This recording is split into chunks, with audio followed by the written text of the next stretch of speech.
Hello everyone, this is Shriti. Welcome to my channel, Shriti's Horror Story Collection. তো আমি আপনাদের সঙ্গে বিভিন্ন অভিজ্ঞতা শেয়ার করব। আর আমাকে গল্প পাঠাতে পারেন বা আপনার জীবনে ঘটে যাওয়া রিয়েল ইনসিডেন্ট আপনি পাঠাতে পারেন। আমি আপনাদের নাম্বারটা শেয়ার করে দেবো, আমার হোয়াটসঅ্যাপ নাম্বারটা শেয়ার করে দেবো। তো কথা না বাড়িয়ে আমি চলে যাই আমার গল্পে। আমার আজকের যিনি আমাকে এই স্টোরিটা পাঠিয়েছেন ওনার নাম গোপাল রাও। তো ওনার জীবনের একটা সত্যি ঘটনা, সত্যি ভৌতিক ঘটনা আমি আপনাদের সাথে শেয়ার করতে চলেছি। আচ্ছা, গোপাল রাও এখানকার বাসিন্দা নন। ওনার বাড়ি হচ্ছে ভাইজ্যাগে। তো উনি এখানে কর্মসূত্রে থাকেন। তো উনি একদিন আজ থেকে 5 বছর আগেকার ঘটনা। উনি একদিন হাওড়া থেকে যাচ্ছিলেন ভাইজ্যাগে। তো ভাইজ্যাগে উনি নামেন তখন রাত্রির 2:30 বাজে। তো রাত্রিবেলা 2:30 বাজে, আর ওখান থেকে ওনার ভিলেজ, উনি যেখানে থাকেন, সেটা হচ্ছে মোটামুটি 1 ঘন্টার রাস্তা। তো উনি কি করেন যে অত রাত্রিটা অ্যাকচুয়ালি কাটাবার জন্য কোনো একটা সংস্থান, কোনো একটা জায়গা খুঁজছিলেন। তো হাওড়া ভাইজ্যাগ স্টেশনের খুব সামনাসামনি একটা হোটেল উনি দেখতে পান। উনি ওখানে যান। ওখানে গেট বন্ধ ছিল, তাও যিনি ওয়াচম্যান আছেন ওনাকে জিজ্ঞাসা করে বলেন যে আমাকে একটা অন্তত রাত্রিবেলা থাকার ব্যবস্থা করে দিতে। বলেন ঠিক আছে, ম্যানেজারের সাথে কথা বলে নিন। তো উনি গেট খুলে দেন। গিয়ে ম্যানেজারের সাথে উনি গোপাল কথা বলতে থাকেন। তো তখন ম্যানেজার বলেন আজকে আমার কাছে কোনো রুম অ্যাভেলেবেল নেই। ঠিক আছে, তো আমি আপনাকে একটা জায়গা, একটা রুম দিতে পারি, ওখানে আপনি আপনার মানে আপনি রাত্রিটা কাটাতে পারবেন। ঠিক আছে, কোনো একটা ভাবে আমাকে দিয়ে দিন, আমি সকালবেলা চলে যাব।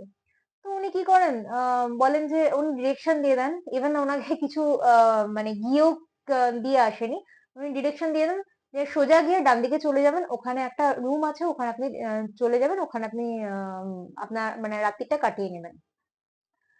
তো উনি কি করেন, গোপাল উনি কি করেন, উনি এগিয়ে গিয়ে ওই রুমটায় ঢুকে যান। উনি প্রথমে যখন ঢোকেন দেখেন যে অনেকগুলো খাট আছে, লাইট উনি জ্বালাননি। উনি দেখেন অনেকগুলো খাট, এবং খাটে সাদা বিছানা করা আছে।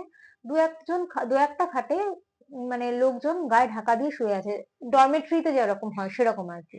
তো উনি বেশি কথাবার্তা না বাড়িয়ে, ওনার অ্যাকচুয়ালি রাতটা কাটানো নিয়েই কথা, তো উনি ওনার সমস্ত জিনিসপত্র ওনার খাটের তলায় রেখে উনি শুয়ে পড়েন। মোটামুটি তখন কটা বাজে, পৌনে তিনটে। তিনটে নাগাদ হঠাৎ করে উনি শুনতে পান যে কেউ একজন বলছে যে এখানে থেকো না, জায়গাটা ভালো নয়, তুমি এখানে থেকো না, এখান থেকে চলে যাও। ওনার ভাষায় বলছে, ওনাদের তেলেগু ল্যাঙ্গুয়েজে বলছে। তো প্রথমে উনি না কেয়ার করেননি। তারপরে উনি শুনছেন, উনি মানে পেছন ফিরে শুয়ে আছেন, আর পেছন থেকে আওয়াজটা আসছে, মানে 2-3টে খাট বাদে। তো জায়গাটা ভালো নয়, তুমি চলে যাও এখান থেকে, এরকম একজন বয়স্ক গলা।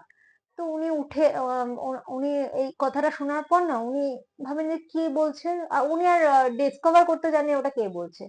তো শুয়ে থাকার পর ওনার গায়ে না ছাড় পোকা কামড়াতে থাকে। মানে গায়ে প্রচুর চুলকাতে থাকে, একদম সারা বডিতে, পা থেকে আরম্ভ করে মাথা অবধি।